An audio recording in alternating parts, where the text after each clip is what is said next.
Aê, Pronto, pronto, nos encontramos. não Você sei o que aconteceu, mas tudo bem.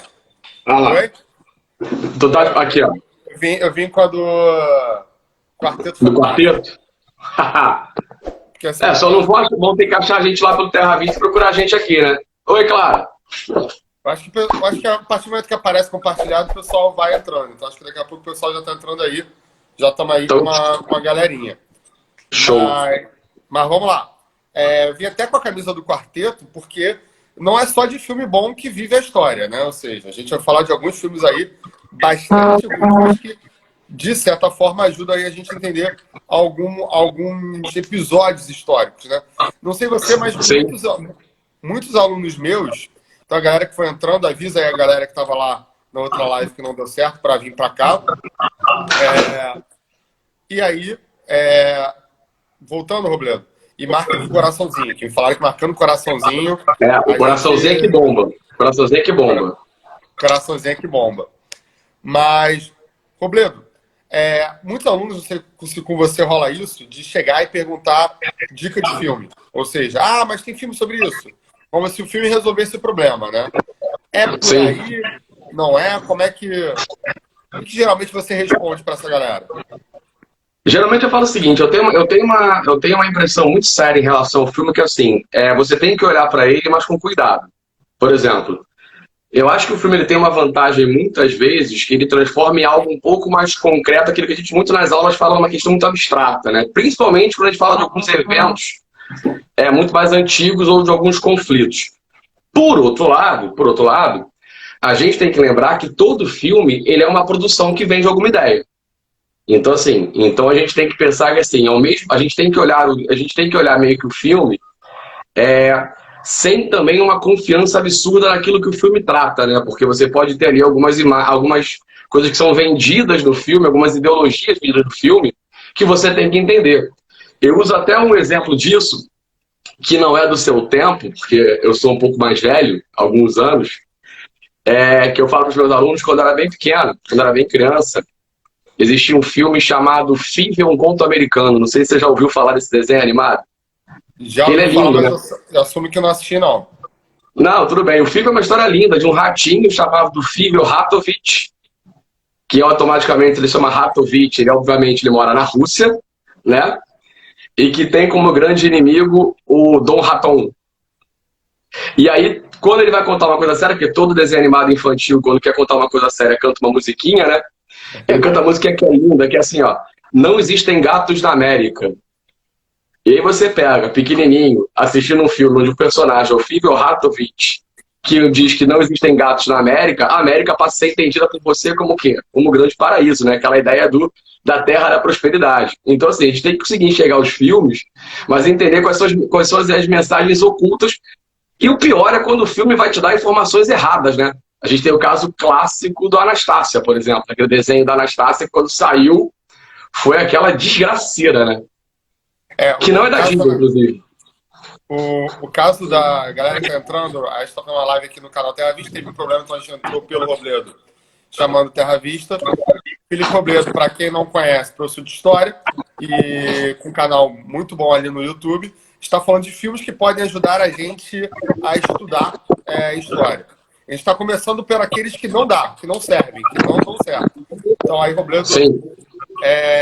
o que ele falou da Anastácia é um filme que eu sempre passo, às vezes, para as turmas, falando exatamente isso, né? É o jogo dos 90 erros. Ou seja, assiste e vai me apontando os erros desse filme. E, cara, os alunos ficam, caraca, como é que pode acontecer isso? Mas você falando dessa questão da ideologia por trás, me veio um filme que é o Indiana Jones. Por quê? Sim. O Indiana Jones, para quem já assistiu, agora já nem é mais trilogia, eles vão mudando de vilão, o espectro do vilão ao longo dos filmes, né? Começa contra os nazistas e aí depois vira contra a União Soviética. E aí depois você passa a ter uma Alien, porque os Estados Unidos não pode mais brigar contra, né? não tem mais com quem brigar contra. Então, de certa forma, você tem aí essa ideia que você falou. Ou seja, o ser americano como herói, né, como principal, Sim. e aí os inimigos mudando ao longo do tempo, até o momento que você já não tem mais como ter um inimigo. Então você acaba criando um inimigo até meio alienígena, né? Mas assim, Sim. geralmente nos filmes falam muito, pedem direto filme de guerra, né? Parece que Primeira e Segunda Guerra tem que vir junto com um filmezinho para assistir. E desse que geralmente te vem na cabeça, qual que você indica, qual que você gosta, qual que você não gosta tanto. Bem, vamos lá. Primeira e Segunda Guerra. Vamos aos filmes que eu gosto. Primeiro, que eu acho que é mais fácil, tá? A Lista de Schindler acho que é um clássico. Você não tem como passar por Segunda Guerra sem ver A Lista de Schindler. É um filme que ele é óbvio, não vou nem entrar na ideia ali de um grande problema que eu acho que Hollywood tem quando trata muito filmes sobre a Segunda Guerra Mundial, que é a não amplitude das pessoas que estão no campo de concentração, né? Geralmente Hollywood se foca muito na questão do judeu, e aí, e aí é trabalhar a ideia de que é óbvio que você tem um holocausto muito grande da população judaica no campo de concentração, mas se você não tomar conta nos filmes, você acha que é exclusivamente judeus que morrem no campo. A gente sabe que tem cigano, homossexual, negro, uma outra esfera, mas eu acho que Schindler é importantíssimo, é um bom filme. É um filme que vale muito a pena ser visto. O Fotógrafo de Munchausen é outro que está no Netflix, que é novo e que é bem legal. E o Império do Sol, que eu acho que é um clássico de Primeira Guerra Mundial, que aí talvez para quem não conhece e queira ter a curiosidade, o menininho que faz o Império do Sol é o Christian Bale, que vai ser o Batman clássico nessa retomada do Batman. Sempre que você fala de Primeira e Segunda Guerra Mundial, os alunos sempre adoram falar de Bastardos Inglórios. Todos eles falam de Bastardos Inglórios. Mas é maravilhoso, né? Assim, Sim, é maravilhoso. É uma história, mas é maravilhoso. É uma catarse coletiva que eu acho linda, né? A ideia de você explodir aquilo ali, eu acho maravilhoso. E olha só, eu falo uma coisa que por um judeu, né? O Tarantino. Sim, Tarantino. Um judeu. E eu gosto muito também da Queda. Agora eu falo para as pessoas assim, A Queda é um filme que você não pode ver numa sexta-feira à noite se você tiver com sono. Porque ele tem uma filmologia que ele é excelente, mas ela é arrastada. E um que eu sempre apanho, sempre apanho quando eu falo que eu não gosto, é O Resgate do Soldado Ryan. Sempre que eu falo... Cara, sempre que eu falo que eu não gosto, eu apanho de todo mundo. E aí, vamos lá. Por que eu não gosto do Soldado Ryan, na verdade, tá? Não é nem pela questão fílmica, não. Acho que filmicamente ele é maravilhoso. Eu não gosto do número de estereótipos que o Soldado Ryan vende ao longo do filme, entendeu? Americanoide absurdo, né? Ou seja, tudo me irrita profundamente. Né? Me irrita profundamente aquela fase onde o tenente do Tom Hanks salva o alemão de ser torturado, e depois você vê no filme que é o alemão que foi salvo pelos americanos, que mata o soldado americano desarmado. Aquela cena final do Ryan no túmulo dizendo, diga para ele que valeu a pena. Aquilo me irrita de uma forma. Mas é um bom filme. Para você entender, por exemplo, o início do Soldado Ryan, o desembarque na Normandia, talvez seja uma das melhores cenas que você tem sobre o que deve ter sido a ideia do desembarque da Normandia. E o Círculo de Fogo, por exemplo, também, que é um caso real que eu gosto muito, que não é o filme dos robôs, eu tenho que falar isso para todo mundo sempre, que é o da história do sniper soviético ali na Batalha de Stalingrado. Mas você, quais você gosta e quais você não gosta da Segunda Guerra Mundial? Ou Primeira? Pois é. Tô vendo aí, o Altazar também, professor de história, manda aí os filmes que você gosta, Elisa, Cris, manda aí também as dicas, de repente, até literatura, né? A gente tem aí Policarpo Quaresma, que a gente até vai falar daqui a pouco. Mas, cara, de Primeira e Segunda Guerra, Bastardos Inglórios é o meu xodó. Eu gosto da ideia de você ter um filme que desconstrói a narrativa, e desconstrói de uma maneira, vamos dizer assim, positiva, né? No sentido, não é a Anastácia, é uma desconstrução que tem um simbolismo ali. E eu gosto bastante. Pode ser sério. Pode ser sério, pode ser sério. Mas hoje a ideia é falar de filme sério. O que eu gostei bastante do ano passado foi Dunkirk. Ação pura, quase nada de história. Tem o romantismo, né, a cena final, no trem, etc. Mas é isso que você falou, assim, tem algumas coisas que é onde o filme cabe na aula, né? Ou seja, eu não consigo dar essa sensação, né, de angústia daquele momento que tá lá a galera aprisionada naquele lugar e aí chegam os barquinhos, assim. Isso, a telona ajuda absurdamente. Então, assim, esse foi um filme que me pegou ano passado. E aí o Pedro tá falando de Amanda High Castle. Cara, eu adorei da Amanda High Castle, mas eu achei os últimos episódios ruins. Então... Eu achei interessante a ideia de você mostrar como é que seria o mundo com a vitória norte-americana. E saiu também, cara, na mesma vibe, agora o nome agora tá me falhando, cara, que é com o Al Pacino, que é como se eles caçassem judeus. Não vou dizer que se eu der spoiler eu vou estragar completamente a temporada, mas ele vale a pena também.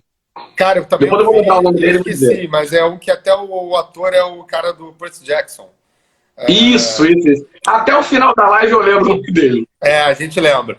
Esse eu achei muito bom, do início ao fim. Sim, e o final é surpreendente. Você chegou a ver o final já? Eu vi. Assim, o final é surpreendente. Os meus falaram, mas é provável, você consegue sacar o final. Eu falei, cara, eu não consegui, não. Eu não consegui também, não. E assim, mostra muito essa ideia, né, o quanto uma guerra muda os rumos completamente. Né? Então, assim, tanto The Man the High Castle quanto esse que a gente está esquecendo o nome. Eu vou abrir o computador só para procurar. Eu vou abrir o computador para procurar ele. Vai falando aí que eu vou abrir o computador. Tanto quem souber aí, manda pra gente que a gente tá aqui na angústia sem poder ver. Mas esses dois são legais porque mexe com isso, né? Ou seja, deixar claro para quem está assistindo que aquele momento é um definidor. Ou seja, se hoje nós temos uma presença muito grande do governo americano na cultura, na sociedade, isso é muito por causa dos eventos do século XX, incluindo as duas guerras. Então, esses fatores também são importantes. Né? Às vezes, através desse audiovisual, por assim dizer, você consegue ver alguns elementos que não são assim, a guerra em si, ou o resgate, mas sim o padrão cultural. Ou seja, o quanto poderia ser completamente diferente se tivesse mudado aquilo. Achou o nome aí, Robledo? Tá abrindo aqui o computador, mas eu vou achar. Pode falar que eu vou achar ele. Mas aí você falando disso, cara, por exemplo, é uma coisa que me chama muita atenção, que é um filme... Porque assim, eu acho que existem filmes que você consegue passar durante a aula, que é importante você passar para ter começo, meio e fim. Eu acho que tem filmes que cenas são impactantes e interessam. Por exemplo, Pearl Harbor. Pearl Harbor é um filme que, embora ele venda muito aquela ideia romântica de dois amigos que se apaixonam pela mesma mulher, etc, etc... a batalha, o ataque japonês a Pearl Harbor que você tem no filme é algo que te dá muito essa ideia do que provavelmente foi. Embora tenha uma coisa que eu sempre falo para os alunos, que é uma coisa que também você interessa, ainda não falando de 1917, Baltazar, que é uma coisa talvez interessante de trabalhar também, que assim, é perceber como os filmes de Segunda Guerra Mundial norte-americanos dificilmente, ou quase nunca, na verdade, chegam a Hiroshima e Nagasaki. É como se você silenciasse, como se você criasse uma ideia de um silenciamento coletivo para você meio que tirar da ideia o que é. Não tem aquelas cenas pós-crédito do universo Marvel, né? Não tem. Acaba antes, né? Como se... E o único que mostra Hiroshima e Nagasaki, na verdade, é Wolverine, Origins, para ele salvar o cara e fazer a plano de fundo no final. Mas assim, os filmes realmente de guerra norte-americana não vão a Hiroshima e Nagasaki. Embora, olha só, para quem gostar, você tem Cartas de Iwo Jiva e Conquista da Honra, que você assisti-los direto, em sequência, é fundamental. São dois filmes, né, que eles foram produzidos para ser assistidos juntos, né? Seriam duas narrativas, dois olhares sobre o mesmo episódio. Eu acho maravilhoso esses dois filmes, aliás. Mas, saindo da guerra, um dos grandes temas que a gente vê que aparecem direto, e aí muito no cinema americano, e é até interessante pensar por que o cinema americano passou nos últimos anos produzindo muitos filmes sobre isso, é a questão da escravidão, né? Era um tema que, se você pegar nos anos 90, 80, era um tema que não era nem tratado no cinema, e nos anos 2000, 2010, eu acho que muito com o próprio governo Obama, né, você passa a ter uma produção sobre a escravidão bastante ampla e bastante diversa. E aí, cara, hoje em dia você consegue ter uma filmografia, um audiovisual sobre escravidão americana que não tinha 20 anos atrás. E é engraçado que o Brasil, que a gente tem mania de imitar muitas coisas, é uma coisa que a gente não faz tanto, né? Ou seja, a nossa filmografia brasileira, ela nem toca um pouco na questão da escravidão. Diga lá. Achei. Hunters, o nome da série. Hunters. Que é caçadores, né, na verdade. Hunters. Oi?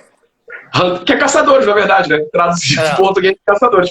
Sim, olha só, mas eu acho que grande parte disso, em relação à questão fílmica e trazendo isso um pouco para a história, é que a gente não tem uma cultura de lembrar. É só você ver, por exemplo, nos últimos anos, o esforço que você teve, por exemplo, de novos governos do Rio de Janeiro, na prefeitura, por exemplo, querendo bater de frente ali com a questão do Cais do Porto, acabar ali com aquela questão da memória. A gente não guarda uma memória.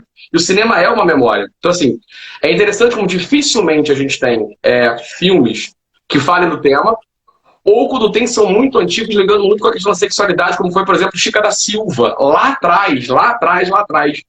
Mas, contemporaneamente, a gente não consegue encontrar nenhum grande filme, como, por exemplo, os Estados Unidos ainda faz sobre escravidão. E o Baltazar aí falou de 12 anos de escravidão, que é um filmaço, para você entender.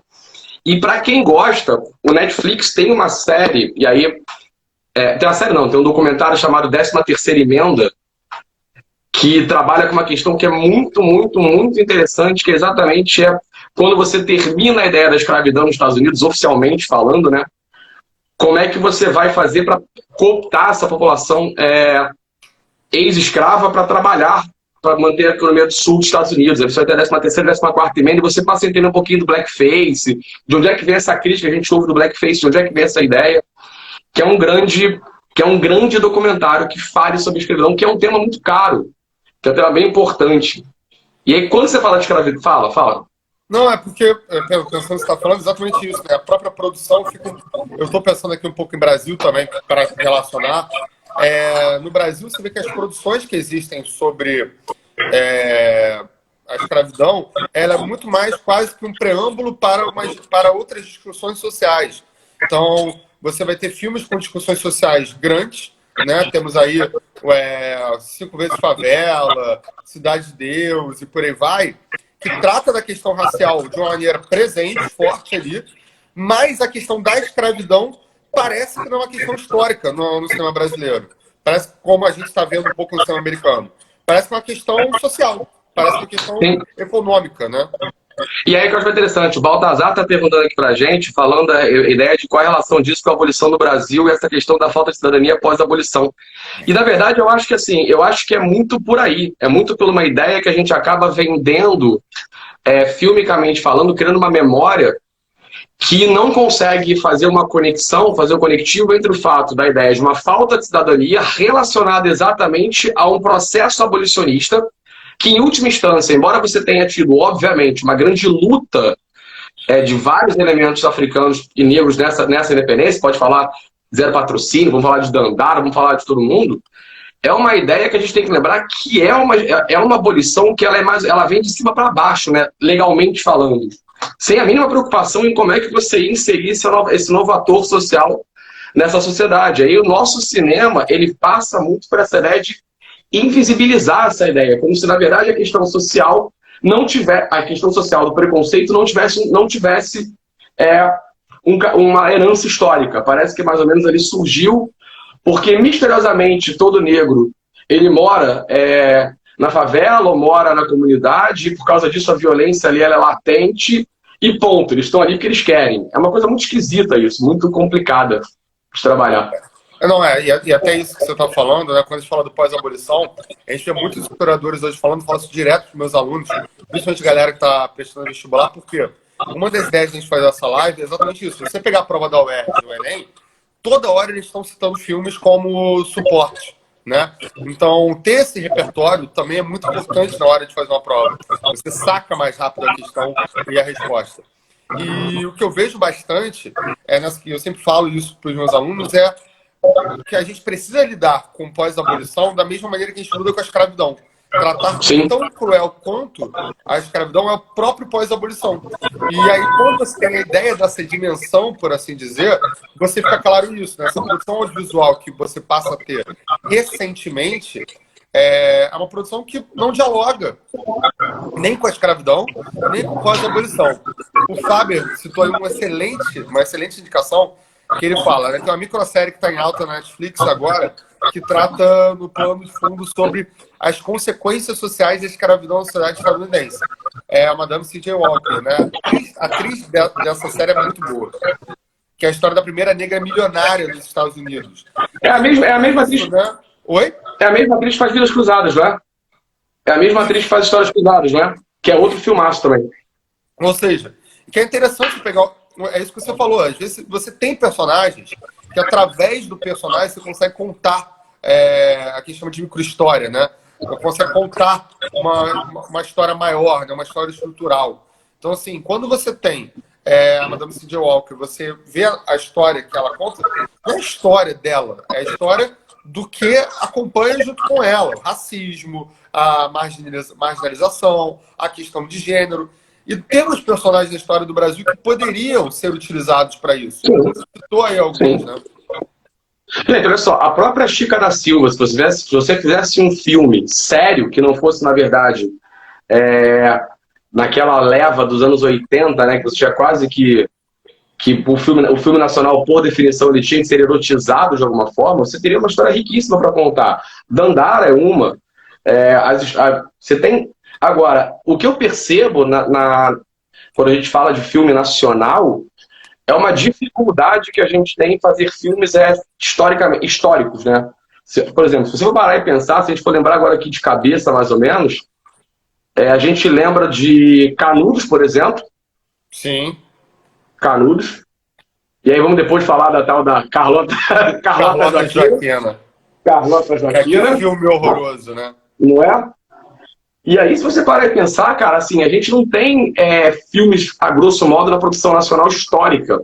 Eu acho uma coisa interessante, assim, isso é um projeto, a gente silencia, diferente, assim, como você não tem, a gente tem a mania de, a nossa mídia, o nosso mídia que eu falo, no caso, cinema, né, a gente tem muito por hábito meio que invisibilizar, né, parece que a gente quer esquecer da história, a gente quer... Sim, você tem Xingu, que fala da expedição das Boas. Getúlio é outro, que a gente vai falar daqui a pouquinho, historicamente, falando de Getúlio. A gente separou um bloco para falar os filmes que nós vamos falar mal. E aí, não sei se quem gosta, mas Getúlio vai estar no balaio, tá? Não, mas acho que já pode falar mal de Getúlio, né? É ruim demais aquele filme. Assim, nem o que me irrita... Cara, o que me irrita no Getúlio, profundamente, tá? No Getúlio, assim, primeiro, porque ele foi um filme claramente feito para virar depois minissérie da Globo. Ele é montado assim, ele é montado para ser vendido como minissérie da Globo. Esse é um ponto que me irrita. E dois, embora você possa ir, às vezes, didaticamente, para o aluno que está entendendo ali pela primeira vez a crise que leva ao suicídio de Vargas, por exemplo, ali em 54, ele foca muito nessa ideia e me dá a impressão, muitas vezes, que meio que sacrossanta o Vargas. Como se você sai do filme, se você não entender Era Vargas, se você não entender o processo de Era Vargas, e aí quando eu falo de Era Vargas, eu estou falando assim, da década de 30 a 45 e de 51 a 54, estou colocando os dois modelos no mesmo balaio, né? Você sai achando, na verdade, que Vargas é somente injustiçado. Você sai de Getúlio achando que o Vargas é o cara que vai carregar nos ombros toda a mazela do mundo, que é o que a carta de testamento dele quer fazer. E você desconsidera toda a fase ditatorial varguista. E aí, entre você ver Vargas, vai ler a gosto. O que me incomoda você tem um personagem que eu acho que, para mim, é o maior personagem da história brasileira, né? Que você tem todas as nuances que poderia trabalhar, um cara ditatorial que depois vai voltar no braço do povo, um cara que flertou com o fascismo, mas se aliou com os americanos, e termina, né, com um tiro no peito para sair da vida e entrar na história. Cara, sim, é personagem lindo, maravilhoso. Aí você assiste o filme, todas essas nuances são colocadas como se ele fosse um idiota, que todo mundo passa a perna nele, né? Somente depressivo. Totalmente depressivo. E que, basicamente, ele, assim, estava tentando fazer o que era certo e não conseguiu. Tipo, maneiro, entendeu? Aí... Eu acho que é isso. Você perde muito do que você pode explorar de Vargas no filme Getúlio, porque como ele foca muito ali. Eu acho que, na verdade, Vargas tentou fazer um Agosto filmado. Tentou pegar ali o Agosto do Robert Fonseca e fazer filmado, que, assim, perde-se muito essa ideia, ou seja, perdeu-se muito essa ideia de quem é Vargas, um cara que, por exemplo, vai ao mesmo tempo negociar com aliados e alemães para poder fazer, para industrializar o Brasil, e vai conseguir, na verdade. Eu até, né, você estava falando, nessa última aula que eu fui gravar para o canal, Vargas conseguiu em 41, cara, exatamente falando, por causa dessa ideia, desse acordo, desse flerte, né, com o eixo, quando ele dá uma declaração no Minas Gerais a favor do eixo em plena invasão francesa, Vargas vai conseguir automaticamente, cara, um acordo, um empréstimo de 100 milhões de dólares dos Estados Unidos até 1944 para a indústria bélica brasileira. Então não é um cara que você pode resumir a 2 horas de filme apenas um cara que vai se suicidar. Entendeu? A gente... entendeu? Teve uma indicação aí do Balaio, não é a primeira pessoa que me indica o Balaio. E tô na dívida, tenho que ver. E o Pedro falando que a própria construção do getulismo está retratada na perspectiva dele, né? Então a gente tem isso. Alexandre, nosso chefe em outras plataformas, está aqui assistindo a gente. O Fábio fala, Xingu, como cinema, passa longe de ser um primor, mas como recurso didático, eu acho bom. Bem bom. Uso trecho nas aulas de geografia sobre produção no espaço nacional. Tem alguns filmes que a gente acaba a gente nem gosta, né? Tem um filme que eu odeio, mas que eu uso muito em sala de aula, que é o A Cruzada. Eu odeio esse filme. Assim, eu acho o filme ruim. Acho ruim. Mas, assim, quem foi meu aluno no primeiro ano já assistiu comigo. Por quê? Porque A Cruzada, você tem lá o início e você vê toda ali a formação do Estado moderno no início, né? Os feudos se destruindo, a anexação de território, renascimento comercial, renascimento urbano. Só que, assim, é tão ruim que eu acho que precisa de um professor do lado para te mostrar isso. Mas é um filme... E aí, olha só. E aí, vamos chegar, então, já que é para falar de um filme ruim, mas que fez sucesso, Carlota Joaquina. Carlota Joaquina. Os erros históricos em Carlota Joaquina são algo, assim, que são irritantes. Assim. Embora você possa até falar, se você quiser achar alguma coisa positiva em Carlota Joaquina, seja o fato de você tentar, a partir de Carlota Joaquina, você meio que reviveu o cinema nacional, Carlota Joaquina, para quem, né, Carlota Joaquina, para quem vai explicar um pouquinho de história, é um festival de estereótipos, cara, de erros históricos ali que são bizonhos. É aquela ideia de você vender aquela imagem de Dom João apenas como um imbecil, covarde, desconsiderando quem é a figura de Dom João, que também não é qualquer coisa, entendeu? Que, aliás, assim, essa figura de Dom João é uma figura que, basicamente, a gente vê a historiografia vai ter que demorar, né? A gente, sala de aula, demora um tempo para construir uma imagem de um Dom João retardado, né? Eu sempre até começo dizendo, gente, é o único estadista que, basicamente, conseguiu enganar Napoleão. E ele dito pelo próprio. Como um imbecil, né? Assim, em série, em novela, no Carlota Joaquina. Sim, e aí eu acho interessante porque, por exemplo, o período joanino, ele é um período extremamente rico para a história brasileira, principalmente para o Rio de Janeiro. O que você tem de transformação, ou então uma coisa que me irrita profundamente, que todo filme tende a mostrar, é aquela ideia de que toda casa requisitada pela corte portuguesa foi seguida por expulsão. Você mandou o cara embora. Esquecendo, por exemplo, que você tem, durante o período joanino, você entregando a uma elite brasileira o que ele nunca imaginou na vida, que era ser nobre, por exemplo. Você nunca teve tantos tipos de nobreza como você tem durante o período joanino. E você transforma todo o período joanino, de uma forma geral, numa grande caricatura. Inclusive traduzindo a ideia de parecendo para você que a família real portuguesa não tem nenhum hábito à mesa, o que não é real. O que não é real, entendeu? E aí, Carlota Joaquina é isso. Não, ao mesmo tempo, né, a gente está falando muito mal do cinema brasileiro. Vamos tentar... buscar uma coisa boa. Pegar coisas boas. E tem, né? Você citou aqui o Cidade de Deus, que é muito bom. Eu acho que tem alguns outros filmes que a gente tem no cinema nacional que não são tão ligados à história, que eu acho que são os melhores, assim, sem comparação.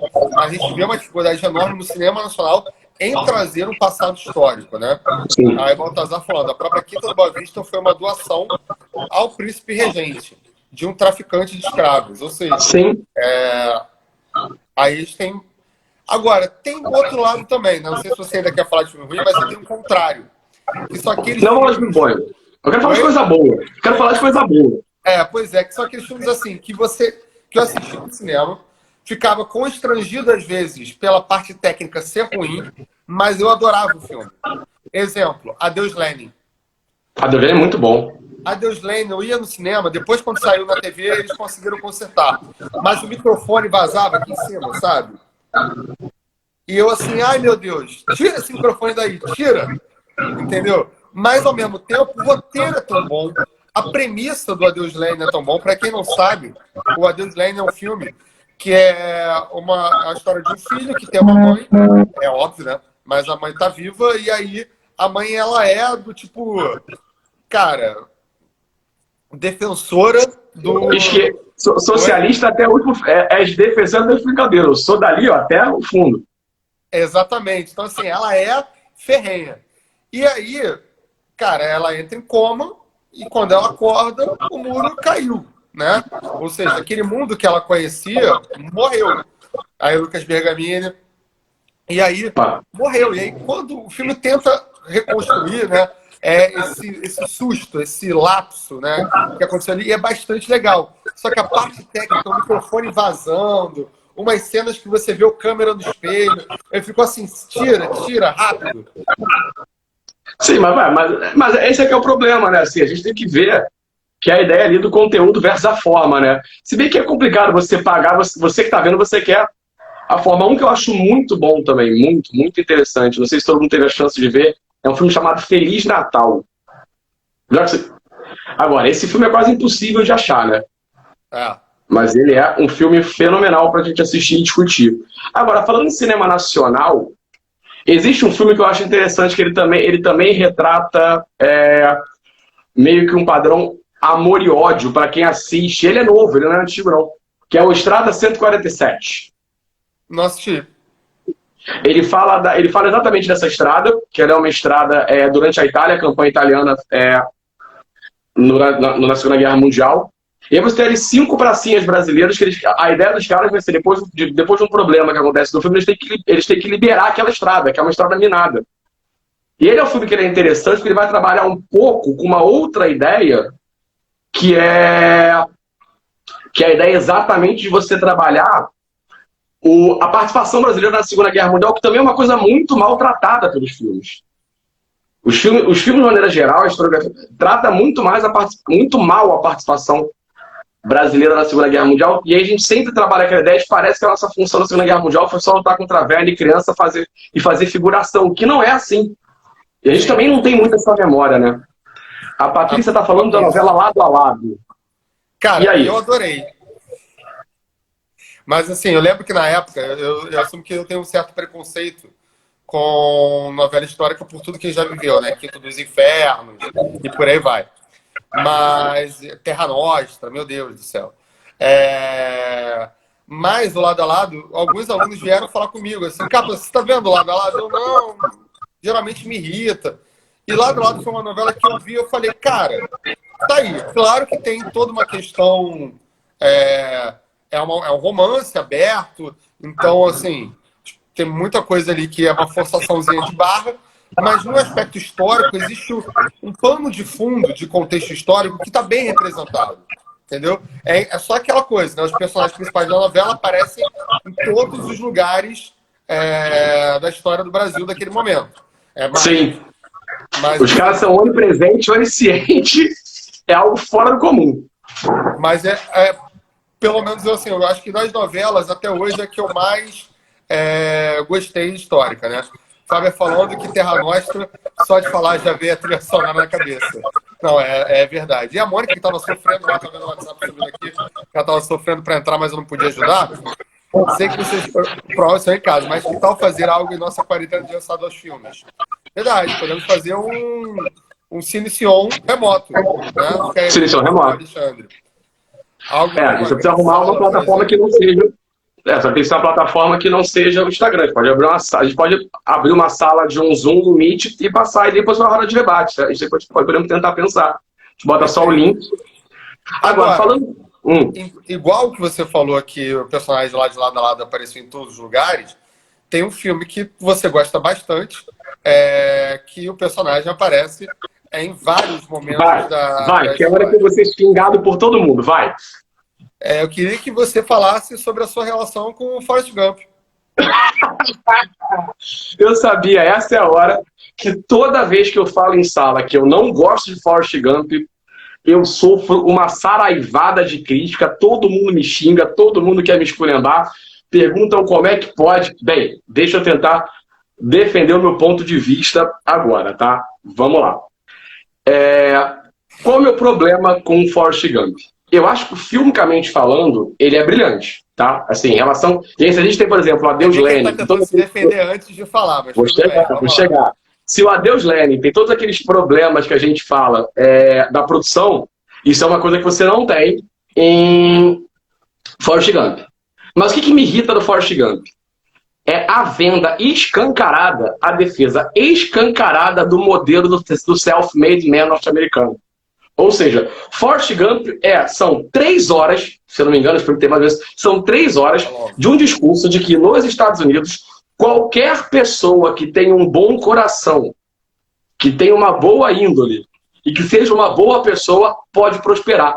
É aquele discurso que, assim, ele supera a meritocracia, porque não é mais do que a meritocracia, porque não é nem questão pedagógica. Se você for pensar o que os defensores da meritocracia falam que é questão acadêmica, tá?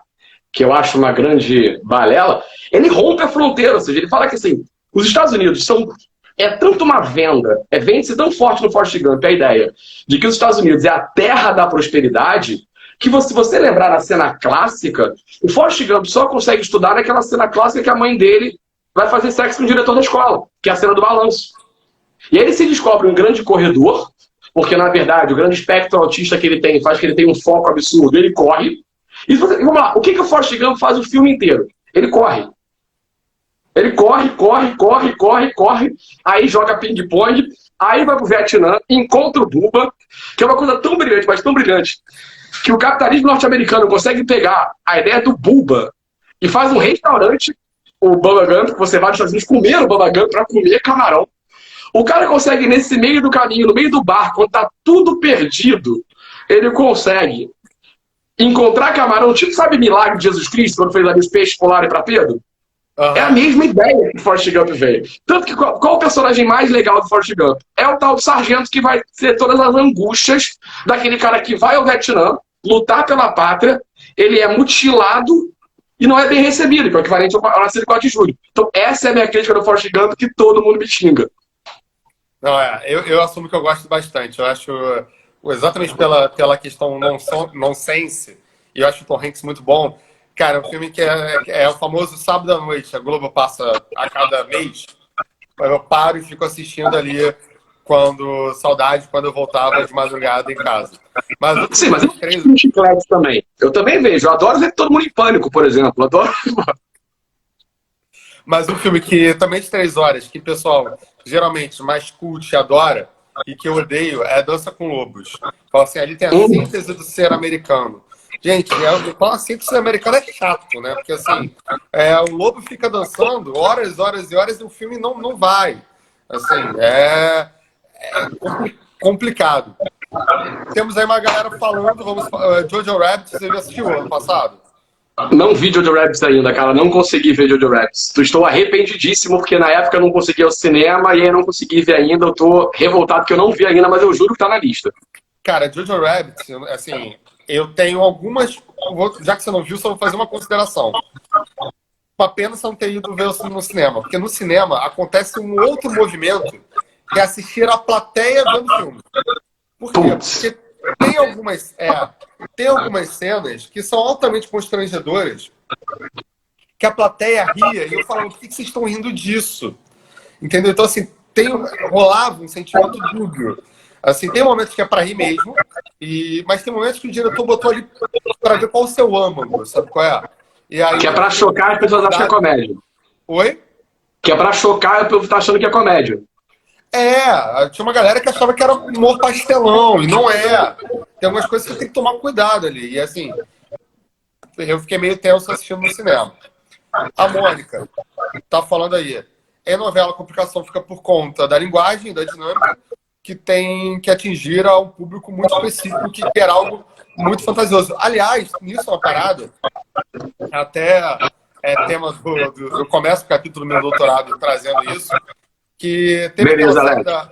teve aquela minissérie Vale da pelo Globo sobre a ditadura militar. Anos Rebeldes? Não, Anos Rebeldes. recente agora. Mais recente? Há 2 anos atrás. Era uma minissérie da Globo que era ligada, se passava, e os dias foram assim. Os dias foram assim. Tá, com E Caio aí, Blá, né? teve um problema enorme nessa minissérie, que foi o seguinte: as pessoas não estavam entendendo a trama da minissérie. Achavam que o vilão lá, que era o cara que torturava, ele estava torturando a pessoa não por ela ser de uma posição política divergente, né, ser de esquerda, mas porque ele namorava a filha dele. Sabe qual é?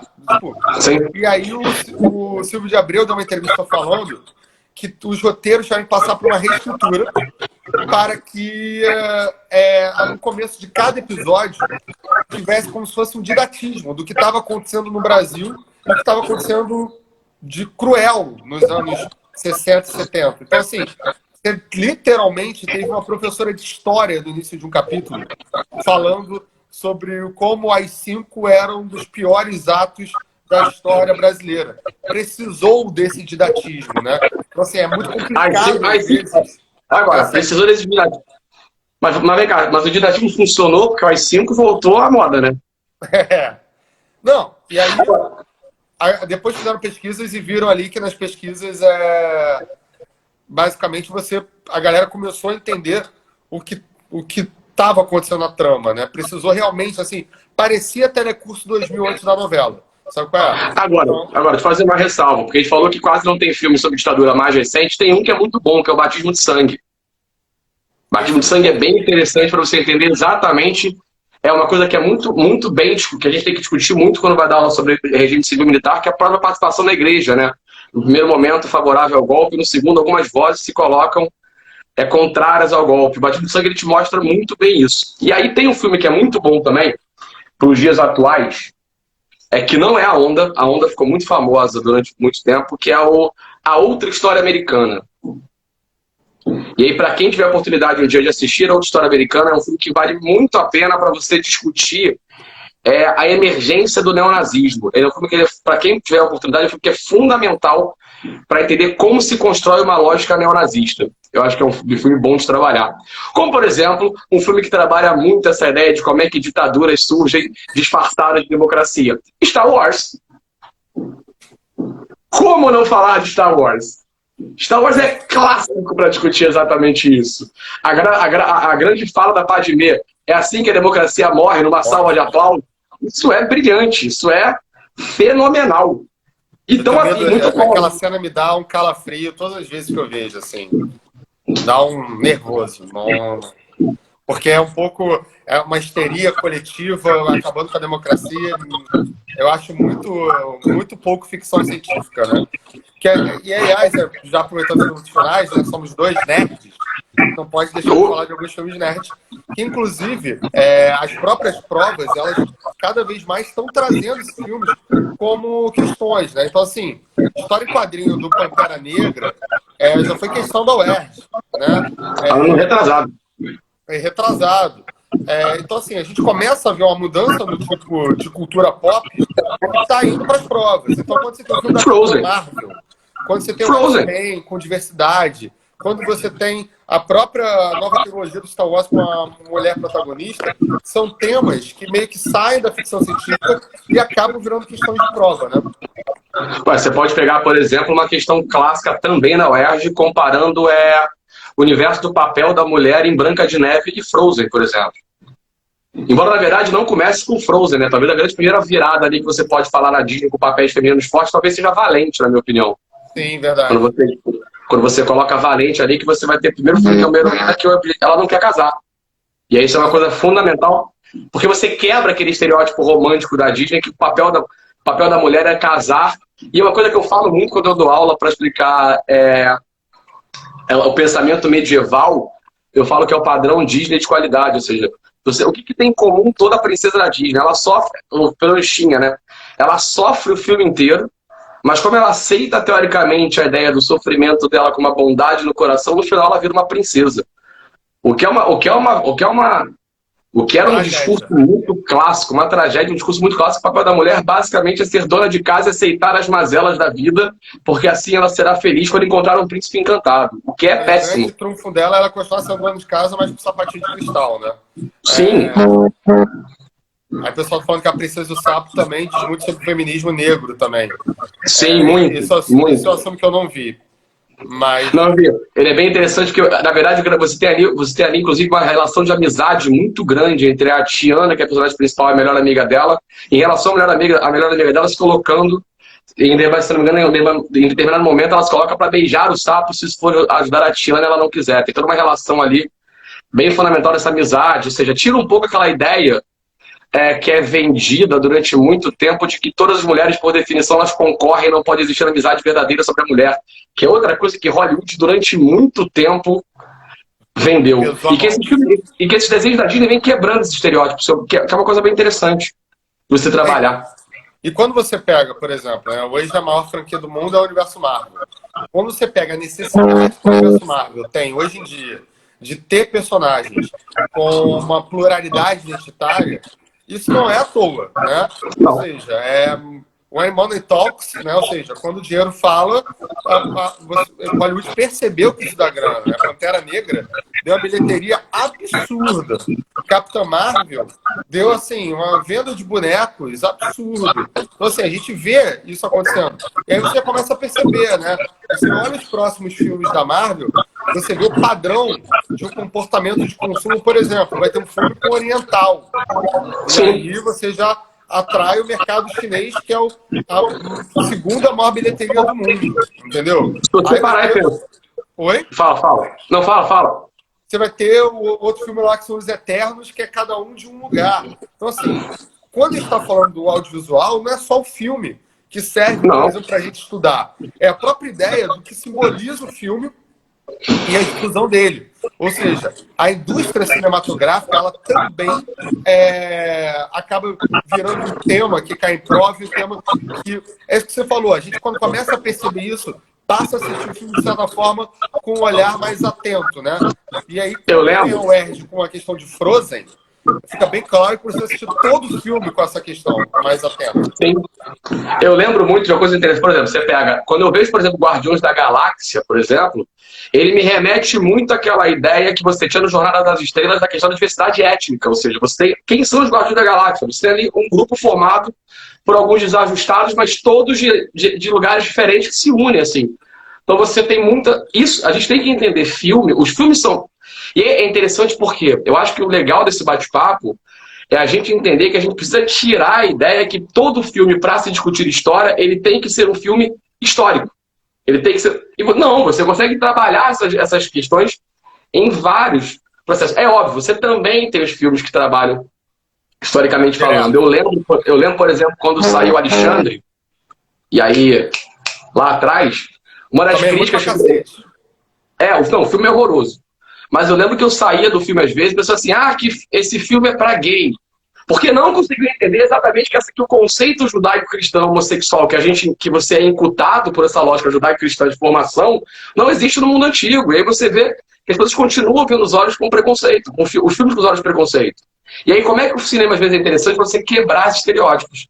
Ou simplesmente levar a cultura geral, por exemplo, Os Miseráveis, os Policarpo Quaresma que a gente falou.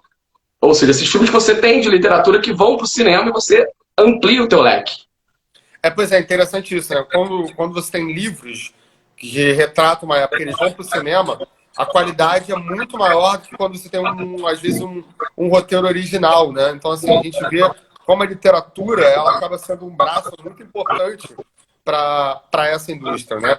São raros, assim, eu vejo Jojo Rabbit, que eu acho maravilhoso, e é muito maravilhoso por ser um roteiro original também, porque geralmente filmes que te pegam dessa maneira são filmes que você já tem algum livro, alguma... a gente, por ser uma indústria, né, eu estava até lendo algumas entrevistas da galera falando, cara, ter parado tudo agora é horrível, tá rolando aí uma questão humanitária sem precedentes anteriores, mas para essa indústria rolou duas coisas bizarras, né? Quem já tinha gravado o filme está tendo mais tempo de fazer a pós-produção, e quem não tinha começado a gravar tá tendo tempo de olhar para o roteiro de uma maneira que a indústria não permite, né? Então, assim, Sim. o próprio roteiro, ele colocado de maneira rápida, um fast food cinematográfico, muitas vezes, faz com que a gente perca essa qualidade que a gente aqui está falando de alguns filmes. Robledo, só estou com medo aí do tempo agora, mas vai lá. São 6h28. A gente começou o quê? 6h40? É, porque a gente entrou, saiu, eu tive que entrar na minha. A gente deve ter uns 5 minutinhos ainda, era para fazer as nossas considerações finais. E a minha última consideração, cara, final de filmes, é assim, eu acho que é um tema de história geral, que ele é um tema que, cara, acho que foi o tema que os americanos mais fizeram filme na vida, que é o tal do Vietnã. E aí, por que eu tô falando do Vietnã? Porque, por acaso, eu ontem estava assistindo Modern Family, que é sensacional, né? É engraçadíssimo. Porque foi liberado agora do Netflix, né? Sim, e você tem ali o casal, o casal homossexual que tem uma filha, vietnamita. E eu tava vendo um episódio que a menina dizia... ela não sabia muito o que era nacionalidade, e aí falou assim, você é vietnamita. E aí ela falou assim, mas o que é o Vietnã? E os caras, é arroz, é o chapéu bonito. Porque os americanos não conseguem trabalhar até hoje bem com a ideia da derrota norte-americana no Vietnã. E isso fez a gente fazer uma série de filmes, uns muito bons, Platoon, Apocalipse Sinal, Nascido para Matar, e outros nem tão bons assim, né? Todos os Braddocks e Rambos da nossa vida saíram de Vietnã, embora Rambo 1 seja um filme clássico e fundamental para entender o conceito pós-guerra do Vietnã, tá? Então, acho que assim, a gente tem pouco tempo. Não, mas eu acho que na verdade de Rambo rapidinho, então, porque o Gabriel não está aqui, mas o nosso ex-aluno Gabriel Gomes, a gente gosta muito de Rambo, né? A gente conversava muito sobre Rambo em sala de aula. Inclusive, até o Leandro aí tá falando boa noite para os professores. Abraço, Leandro. E aí o Gabriel conversou, cara, que assim, quem seriam os vilões desse novo Rambo, né? E aí, é complicado. Aí, obviamente, era o cartel mexicano. Que é uma outra coisa que é interessante. A gente entender que durante todo o período histórico de filmes, a gente entender que Hollywood sempre tratou pra gente os inimigos de Hollywood. Eu brinco com os meninos em sala de aula dizendo que o laser do bandido é vermelho no ficção científica da década de 80 não é à toa. Exatamente. Não, vermelho mal. Vermelho é mal. O vermelho é sempre mal. Sempre mal. E o azul é sempre bom, né? O azul, o verde, o vermelho é sempre cruel. Mas então, vamos encerrar e aí vamos... A gente não combinou isso, mas agora deu vontade, né? Vamos lá, rapidamente. Pior filme de ficção científica para você? Pior? Caraca. Putz, agora tu me pegou. De ficção científica? Cara, não sei, cara. Eu acho que eu não gosto de Predador. Não gosto. Porque o Predador, ele volta aquele papo muito Platoon, muito o exército, não sei o que, nas florestas, não sei o que. Eu não gosto de Predador, cara. Pra você, qual o pior? Qual o pior? O pior? Eu não gosto de Jornada nas Estrelas. Não... Eu sou Team Star Wars total. Pior adaptação. Pior adaptação? De filme histórico? Que eu vi? Cara, eu não gostei do Policarpo Quaresma. Eu acho que aquela cena dele no meio das folhagens me remete memórias ruins. E aí eu também não gosto dele, não. Mas eu acho que Carlota Joaquina... Pior. Complicado. Mas Carlota Joaquina não tem um livro, tem? Não, mas eu falei a adaptação de pegar a história e... não. Então Carlota Joaquina barra todos. O pior é a distância. Assim, ganha de qualquer um. É muito ruim. Carlota Joaquina é ruim demais. E pra encerrar, melhor adaptação melhor filme de uma história. De uma história? Pra mim vai ser sempre a Star Wars. Agora, se você quiser de uma história real, de um filme histórico... Cara, eu sou apaixonado por Platoon. Eu acho que Platoon é um filme que todo mundo tinha que assistir uma vez na vida. As questões de Platoon são muito boas. E você? Cara, eu sinceramente, eu fico em dúvida. Agora de cabeça não veio nenhum, não. Agora, quer ver um filme despretensioso que é muito bom de você ver? Mary. Que é a história da Mary Shelley, que escreveu O Frankenstein é excelente para trabalhar a questão de feminismo, por exemplo, da questão da imposição do homem em relação à mulher. É excelente. E tem no Netflix. E para encerrar, o que você está vendo agora? Agora? Modern Family. Não, Modern Family eu nem tô vendo, cara. Eu agora tô assistindo. A Carol tá vendo. Eu tô vendo Outlander. Como série, eu tô vendo Outlander. Eu tô na 4ª temporada de Outlander. Eu tô vendo Handmaid. Também, assim, pesado, quarentena, mas tudo bem. Robledo, brigadaço por ter participado. Obrigado. Demorou, porque a agenda, a minha e a sua, não é difícil arrumar. Mas conseguimos. Yes. Obrigadão aí pela parceria virtual, presencial. E aí, vamos pegar essas dicas aí. Lembrando que essa live fica disponível. Provavelmente vai ficar no do Robledo, mas o Robledo de repente baixa e me manda para eu botar no Televista. Sim. E aí fica aqui o convite para vocês assistirem alguns filmes. E aí, galera, manda aí nos comentários depois filmes que vocês que a gente não comentou aqui que vocês indicariam. De repente pode montar uma outra, só de repente. Pode fazer outra live, como falou, sério. Acho que tem pano para manga aí. Beleza? Sim. Queria agradecer a todo mundo. Lembrando para todo mundo, a gente está na live do meu Instagram. Mas, por favor, quem não entre lá no canal Terra à Vista. Você tem alguns elementos muito bons ali no Instagram. O Terra à Vista tem um canal no YouTube também. Por favor, entrem. E aí vamos fazer isso bombar para a gente poder divulgar a história, que é sempre bom. E o Robledo do outro lado também. Vocês já estão no dele, mas, como eu falei lá no início da live, tem o canal no YouTube e também agora aqui no Instagram. E assim, o cara tá produzindo em massa nessa quarentena. Então, vai lá que tu vai achar uma porrada de vídeo bom. Beleza?